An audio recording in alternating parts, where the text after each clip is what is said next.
Love is an intricate dance of ebb and flow. Her feminine craves your connection and yet, at the same time, challenges you with walls of separation. Divine unity is only created when the masculine plays with this paradox. What a powerful quote to start this video off by myself.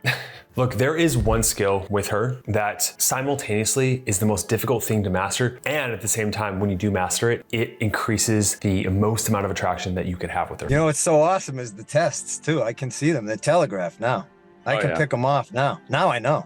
You know, tests and whatnot happen, but you pass them because you understand, like, this is how you want to be with her. Like, this is your person, and this is the way to be. There is so much conventional wisdom already out there on why women test, how they test, and I even made a video on my channel about this that I highly recommend. To this day, it is my favorite video on this channel, until this video, of course, on how to pass tests to increase attraction with her. However, today what I wanted to do is give you a more practical guide on how to pass her tests. Today I'm gonna show you what she secretly and subconsciously desires by testing you, how her tests differ across different stages of the relationship, how to tell the difference between a test and flat out being rude or disrespectful, and then finally, practical and strategic examples of what exactly to say to her when she does test you from clients, experts, and of course, myself. Oh, by the way, for number 3, I actually interviewed G.S. Youngblood, who wrote this book right here, and on that podcast, and so I'm gonna share that clip with him when I asked him about the disrespectful versus the test, and his answer was actually pretty good. First principle is her secret desire. When a woman tests you, she is subconsciously asking, are you strong enough to handle me at my worst? When it comes to her testing you, here's the paradigm. When she first met you, right, she was looking up to you because the man that you were in the beginning was your highest self, Christ-like self, the hero in her story, right? You're gonna take her on an adventure because you were on your purpose and your path. And as soon as you open the door up to this magnificent self that you were, every time you fall short of that and you fall down off that pedestal, she needs to look up to you and respect you and have attraction for you. But every time you fall off, she tests you as a means to bring you back up that pedestal because she knows intuitively and spiritually speaking that you can only grow through challenge. So your woman is your challenge, is your test to go back to that hero-like perfect self, if you will. There's no perfect self, but we call it the apex man in this channel. But here's the question. How do you know someone is a hero? Of course, you can have others tell stories about you. And a lot of times when a woman is first understanding or meeting a man, a lot of the attraction is not just built through your behaviors, but how other people perceive you and talk about you when you're not around. Didn't know if you knew that. But what if she cannot see your actions by yourself and she doesn't have any stories to go off of you? This is where the idea of a test comes in. You see, a test for her is that mechanism to see if you are the man worthy of protecting and providing for her. It is a subconscious survival mechanism that women have to make sure that you are that guy for her love, her protector, her everything. Now, much like you have a masculine and a feminine pole, and yours is more pronounced in your masculine, or it should be after this video, she has her masculine and feminine, right? So the feminine wants enmeshment. That's also known as closeness. But at times, she still wants autonomy and freedom, okay? Obviously, she wants more closeness than freedom. You're like, well, not my wife.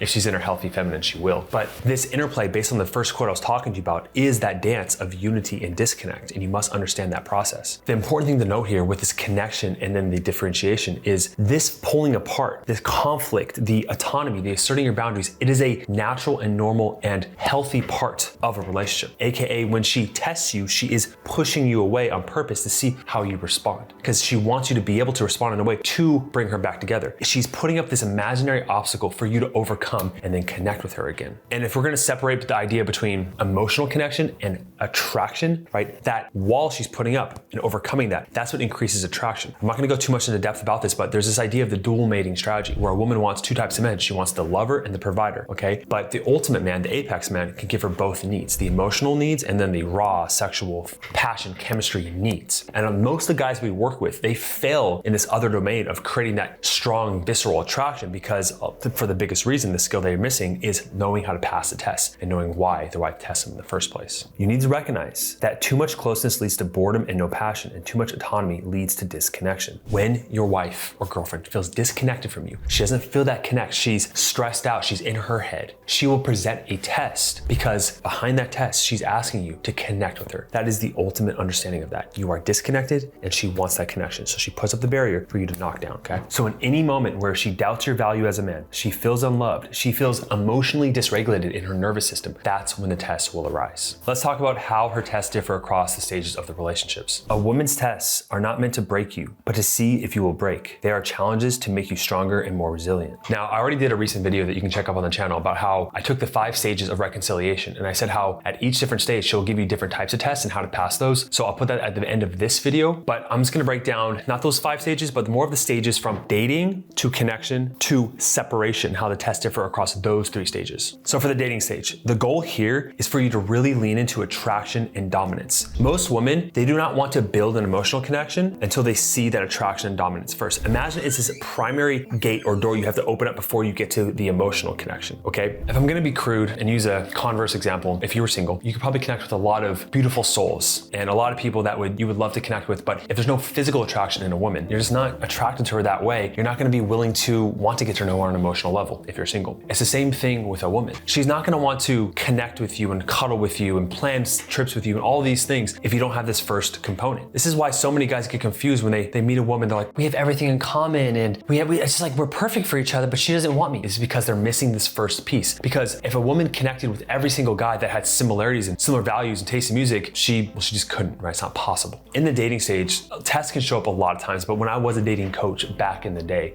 this is pretty interesting, okay? So a lot of times when I would go up to women and talk to them in public, I'm not sure if you remember this back in your single days, if you did this, but a lot of times, 70 to 80% of the time when you're talking to a woman, you first meet her, what is she doing? She's doing this. She's not that talkative, she's just listening to you. And a lot of guys would be like, Josh, she's not interested in me, she's not laughing at my jokes, she's not talking back to me, I just felt weird and I just had to leave, right? This is her first test. She's seeing, if I give you no reaction, is your emotional state gonna crash? Are you gonna feel go in your head and retreat? Because that's showing that you're comfortable with yourself. If you can maintain silence or if you can carry on a conversation without her being all happy and joyous, right? That is her first test, okay? You have to recognize that. And a lot of times with the husbands and wives, when they come home and she's in her heart is guarded, right? Or she's just like in the state of like questioning the marriage, she's gonna be more retreated. She's gonna be treat more, right? She's gonna pull in. She's not gonna give you validation that you crave and want because she wants you to be the guy that doesn't need that. That is a test in this dating stage or also semi-separation stage. Then when it comes to the loving stage, all the tests are around your specific behavior, right? Things she's calling out. The goal here are the bids for connection, which we already talked about, so I'm not gonna expand on it too much. An example of her testing you in the loving stage when she's connected with you is skating across your boundaries, right? Let's say she knows that it's important for you not to, when you're arguing, not to say a certain word, right? She might say a similar word or she might say it with a nicer tone, subconsciously, just to see if you will assert your boundaries, right? So in the loving stage, she is testing you in the form of your behavior and your boundaries to see if you are that guy. Where in the dating stage, and also you'll see in the separation stage, the tests come around more towards like the macro of the relationship, like are you guys even a good fit together? So in the separation stage, the test is the no contact. The goal here in the separation stage is to learn to let go. Every guy we work with in the program, at the end of the day, they need to learn to be okay without their wife. I talked to this with GS Youngblood on the podcast. I highly recommend it. But when you and your wife first came together, you were attracted to each other, the relationship was beginning. What was happening was that when she would get upset, she was doing these tests within the relationship. Let's say as an example, she's like, you're always late at work. So you start coming home early. Or like, you're not around the kids enough, right? So you start sacrificing these hangouts with these friends. You start sacrificing pieces of yourself, giving away just to make her happy. And then there's nothing left to give, you see? So her ultimate test, because you've fallen down off that pedestal, if you will, and you've given pieces of yourself away, she's saying to herself on a spiritual level, I want you to be whole again. And you can't be whole if you need me in your life. So in this stage of separation, she needs you to learn to let go of the possibility of being with her. I know it seems counterintuitive, but that's what it is with women, right? You must apply some counterintuitiveness to speak to her intuitive nature. Hope that made sense logically, but if it doesn't, it's not supposed to. All right, the third is how to tell the difference between a test and disrespect. So many guys ask this question, so let's break it down for you. Is her test disrespectful? All right, watch me ask GS Youngblood this question and see his answer. What's coming up for me is if you don't necessarily need to figure out right out of the gate whether this is a test or whether you need to have healthy, heart-centered boundaries. And if she's like, rah, rah, rah, and that is kind of like a cutting remark, be like, whoa, baby, I love you. I want to hear what you have to say, but we're not going to talk to each other like that. Like, let's not be like that to each other. So I really do want to hear what you have to say, but let's just do it without the insults. Go ahead, babe. So it's not like, you can't talk to me like that and come back when you're calm down. You don't storm out of the room. It doesn't have to be this big deal. It's like, I love you and that's not okay. So I don't have to figure out if it's a test or not. Now, what I will say this. The difference between a woman who's actually not a very good person and they're pretty toxic. So you got that. And then you've got a woman who feels no emotional connection to you over a number of years. You've held no space for her pain. You've not created safety. You've not been grounded. You've not provided leadership. Those two women actually look remarkably alike. And this woman, she's a good woman, but she's been through your lack of showing up. They look very similar in their behavior. But one of them, by bringing the blueprint from the book, one of them will actually change dramatically once you start living the blueprints. So there's that danger of confusing one for the other. How much of this is her dysfunction versus how much is this me not showing up grounded, leading, and creating emotional safety and connection. So that's what comes up for me. At the end of the day, we can't give you that answer. You know if that boundary is being crossed, if it's disrespectful. You know if you said it in a calm tone, you're like, hey, this can't happen anymore. It just can't, as Gia said, like so beautifully, and just, it wasn't an aggressive, it wasn't an ultimatum, it wasn't like a please don't, it wasn't a subversive, indirect, I was gonna say the P word, needy way of doing it. It was just, hey, this is what I want. I totally understand where you're coming from, but this is what I need in the relationship. I would like this to work out, but if you can't promise me that or do that for me, then we need to go our separate ways. And your ability to walk away is your greatest power. Say this to increase attraction. All right, let's go over a couple practical examples from some popular clips of guys passing tests, and we'll break them down. Ça a été très bien pour moi. Et toi? So this is more of a flirty kind of test. This would be in the dating stage if they were dating, which they're not, who knows? But she's putting on the frame of like, oh, hey, I'm gonna speak French to you. Now you gotta impress me and speak French back to me, right? Which most guys would try to do. They would say, oh, parlez-vous français, or bonjour, as kind of like a joke, which isn't a bad response, but let's see how Robert Downey Jr. Handles this. First of all, I feel like an asshole. Why? Just because I don't. Je me sens un peu comme hold un on a second. crétin. I don't. I would have spoken French, but I was raised by wolves. She went to all these nice schools and they spent all this goddamn money, and now she's all fancy and comes out and you just love her. I am an animal. I'm an ugly American. All right? They don't teach French in jail.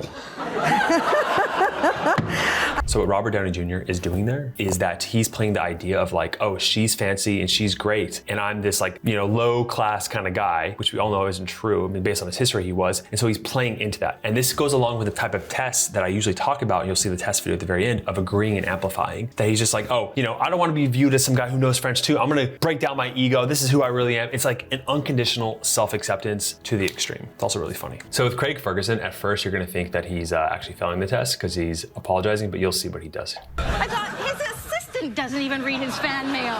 Yeah, no, I swear I didn't get a card from you. I wrote you a card.